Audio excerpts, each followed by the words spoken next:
Picture this. You're making cupcakes and you put all the ingredients into the bowl and begin mixing.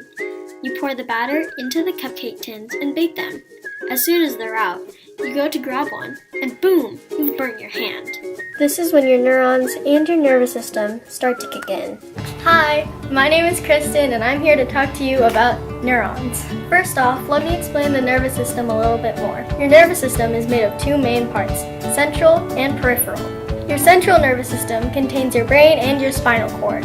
Your peripheral nervous system contains all the other parts of your body, like your arms, legs, and hands. The peripheral nervous system also contains two main parts. The first part of your peripheral nervous system is the somatic nervous system. Some examples of these are scratching your arm, kicking a ball, or typing on a keyboard. The second part of your peripheral nervous system is your automatic nervous system. This system contains your involuntary muscle movements, such as breathing oxygen, digesting food, and pumping blood.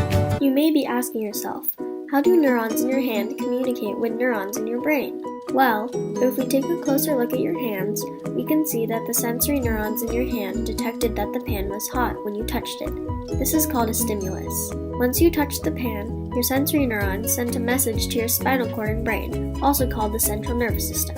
When the message was received in the brain through interneurons, the brain processed this information and decided what to do with it. The brain then sent out a signal through the interneurons to the motor neurons. These motor neurons performed the message that the brain sent them, which would be taking away your hand from the hot pan.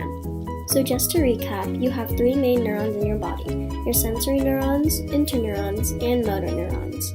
The sensory neurons detect the stimulus, which would be the hot pan. The interneurons brought the message from the sensory neurons to the brain, and finally to the motor neurons, which perform the response from the brain. The sensory neurons and motor neurons don't actually communicate with each other. Instead, the interneurons act as a messenger to pass the message from the sensory neurons to the motor neurons. Thanks for watching. I hope you learned a little bit more about the neurons in your body and your nervous system.